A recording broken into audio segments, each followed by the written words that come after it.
জেইস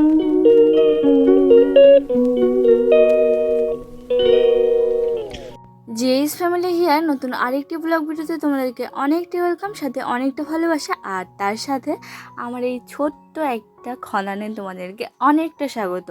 আসলে সবার বলতে ভুল, আবার সবার না বললেও ভুল হবে, কারণ প্রত্যেকটা মেয়ে বলো বাড়ির বউ বলো সবারই কিন্তু মানে মানে বাড়ির মেয়ে বউদের একটু ফুলের গাছের প্রতি আকর্ষণটা একটুখানি বেশিই থাকে, তাই না? তো আমারটা একদম খুব বেশি, কারণ আমার ইচ্ছে যে একটা মানে এই খলানটা যে রয়েছে আমাদের, তো সেই খলানে প্রচুর গাছ লাগাবো।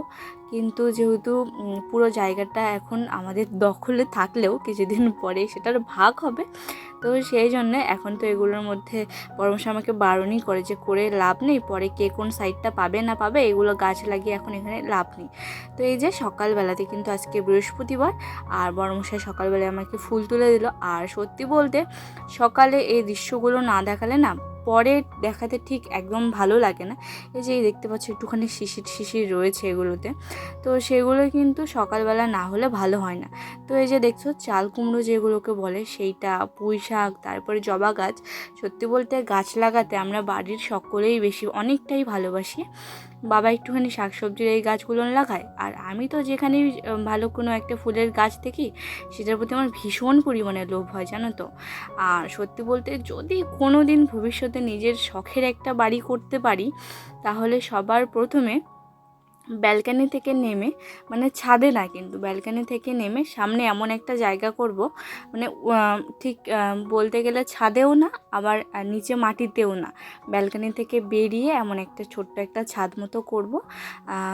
ওই রকম একটা খুব প্ল্যান রয়েছে আমার, জানো তো। মানে নিচে না, নিচে তো যেহেতু গ্রামের বাড়ি বুঝতেই পারছো, ছাগল এসবের অত্যাচার, তার মধ্যে অবশ্য মাটিতে করলে বেশি ভালো হয়, কিন্তু আমার মাটিতে করার ইচ্ছে নেই। সে মাটিতে তো বড় বড় জবা গাছ এইসব তো লাগাতে হবে, কিন্তু ছোট ছোট গাছ ধরো যেগুলো টুকিটাকি রয়েছে সেগুলো আমার একটা নতুন নতুন, এখন তো অনেক রকমের ফুলের গাছ এসব পাওয়া যায়, তো আমার খুব ইচ্ছে সেই জিনিসগুলো একটা ব্যালকনি থেকে নেমে একটা ছাদের মতো এরকম একটা কিছু একটা করব।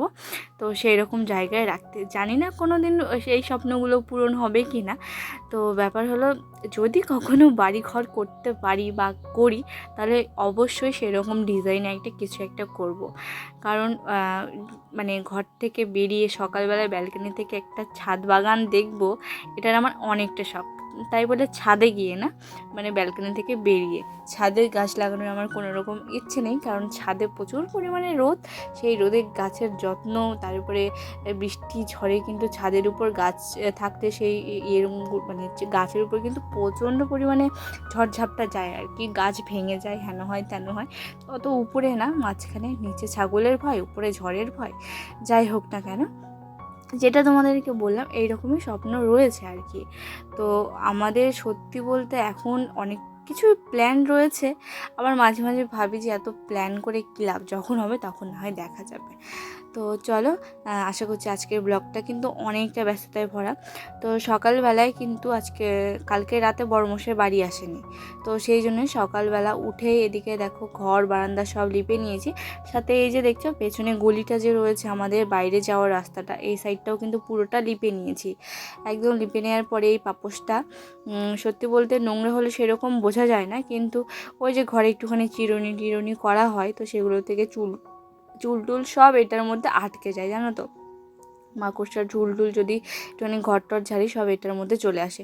তো সেগুলোকে একটুখানি ছাড়িয়ে নিয়ে একটুখানি হলো সুন্দর করে, কিন্তু এটাকে দেখতেই পাচ্ছি একটা ব্রাশের সাহায্যে এটা কিন্তু সুন্দর করে পরিষ্কার করে নিচ্ছি। আসলে এইসব জিনিসের না খুব একটা খেয়াল দেওয়া হয় না, খুব একটা ধ্যান রাখা হয় না এগুলোর প্রতি। ওই যখন ধরো মনে হলো যে আজকে এটা একটুখানি পরিষ্কার করতে হবে, ঠিক তখনই এটা করা হয়। যেদিন আমাদের বাড়ি থেকে বিয়ের সময়, তো সত্যি বলতে আমাদের যেহেতু ঘরে স্পেস নেই, সেই জন্য কিন্তু বিয়ের পরে যে বিয়ের সময় যে মেয়েকে খাট দেওয়া হয়, এসব মানে খাটটা বাদ রয়েছে, খাটটা এখনও দেওয়া হয়নি। আসলে আমি নেব বক্স খাট, আর তার মধ্যে মাটির বাড়ি, বুঝতেই পারছো, যদিও ইঁদুরের উৎপাত খুব একটা নেই, কিন্তু তখন জানি না কি থেকে কি হয়ে যায়, সেই জন্য। আর এখন আমাদের দরকারও নেই, সেই জন্য ভাবছি যে এখন নেব না, একটু কিছু বছর, কয়েকটা বছর, তার মধ্যে আমার তো ইচ্ছে যে আমি আগে বাড়িঘর করি, তারপর না হয় বলবো যে আমাকে একটা খাট দিও তখন। তো এখন দরকার নেই বলতে ভুল, লোকজন আসলে একটুখানি চোখের মধ্যে চাপাচাপি হয়ে যায়। শীতের কাল হলে তো না হয় ঠিক আছে, নিচে জায়গা করতে হয়, তো সেটা একটুখানি সমস্যায় পড়তে হয়, কিন্তু লোকজন তো আর রোজ আসে না, তাই না? তো তারপরে এদিকে দেখো, যাই হোক, এদিকে সব করে নিয়ে বিকেলবেলার দিকে ঠিক বলবো না, ওই ধরো সকাল এখন কটা, ও 9:30 10টার মতো বাজে। তো কিছু বাসনপত্র এটার মধ্যে কলপাট থেকে নামিয়ে নিয়ে এসে ড্রেসটাকে একদম চেঞ্জ করে নিয়েছি। ড্রেসটাকে চেঞ্জ করে নিয়ে এদিকে দেখো বাসনপত্র সবগুলো কিন্তু এখানে নিয়ে নিয়ে আমি কিন্তু সুন্দর করে সব কিছু ভালো করে পরিষ্কার করে নিচ্ছি। আর তার মধ্যে আবার অনেক কিছু কাজ রয়েছে, কারণ আমি যখন সকালে বাড়িঘর ল্যাপাকোচা করছিলাম তখন কিন্তু আমি ড্রেসটাকে চেঞ্জ করিনি। সকালবেলা উঠে একদম কাজে লেগে গেছিলাম, তো সেই জন্য ড্রেসটাকে চেঞ্জ করা হয়নি। আর যেহেতু রান্নাবান্নাও নেই, তখন ছিল না, সেই জন্য কিন্তু ড্রেসটাকেও আলসেমি করে চেঞ্জ করা হয়নি। প্রথমে আমি কাজগুলোকে টুকিটাকি যেগুলো ছিল সেগুলো সেরে নিলাম, তারপরে একটু রান্নার দিকে যেতে হবে। আর তার আগে দেখো এখানে বাসি বাসনপত্রগুলোকে কিন্তু আমি ভালো করে সুন্দর করে মেজে একদম ধুয়ে নিচ্ছি। তো চলো এগুলোকে ধুয়ে নিয়ে আবার কলপাটটাকে একটুখানি ঝাড়টার দিয়ে নিয়ে এদিকে দেখো চলে আসলাম হলো তুলসী মণ্ডপটা ভালো করে ধুয়ে নিয়েছি। আর তারপরে এখানে দেখো তুলসী মণ্ডপের সামনের দিকে সুন্দর করে কিন্তু আমি নোছাটা দিয়ে নিচ্ছি, যেরকম রোজ দিই। আসলে সব গ্রামের দিকে বলবো না, কিন্তু আমাদের গ্রামে এই চলটা এখনও রয়েছে। অনেকে না খুব সকালে দিয়ে দেয়, জানো তো, একদম ঝাড়টার দিয়ে মানে বলতে পারো যে সূর্য ওঠার আগে এটা নাকি দেওয়ার নিয়ম। কিন্তু সূর্য ওঠার আগে তো আমিই উঠি না, আমি কি করে দেবো, তাই না? সূর্য ওঠার পরই আমার চোখের ঘুম ভাঙে আর কি, কী বলবো, চোখের পলক, চোখের পাতা, যাই হোক, না পলকও না পাতা, মানে চোখ খোলে আর কি সূর্য ওঠার পরে। তো একে দেখো সুন্দর করে নোছাটা এই সাইডটাতে দিয়ে দিলাম। তারপরে যেখানে যেখানে দিতে হয়, যেহেতু ঘর বারান্দা লেপা রয়েছে আজকে, সেই জন্য ঘর বারান্দাতে আজকে দিচ্ছি না, কারণ সেখানে তো পুরোটা লেপাই রয়েছে। আর এখানে দেখো উঠানের মাঝখানে, সাথে দরজার ওই সাইডটা তো এমনি গলিটা পুরোটা লিপেছি বললাম, সাথে কিন্তু রয়েছে হলো তোমাদের ঠাকুরঘর, রান্নাঘর এসব রয়েছে। তো এদিকে রান্নাবাড়ি প্রচুর সব কিছু করার পরে তোমাদের সাথে কিন্তু আর আমি ভিডিও শেয়ার করিনি, কিছু ক্লিপ নিয়েছিল সেগুলোই তোমাদের সাথে শেয়ার করছি। আর তোমাদের সাথে দেখা হচ্ছে আজকে তারিখ হচ্ছে আগস্টের 31 তারিখ, আর বার হচ্ছে আজকে শনিবার। আজকে রান্না হয়ে গেছে, নিরামিষ করেই রান্না হয়েছে।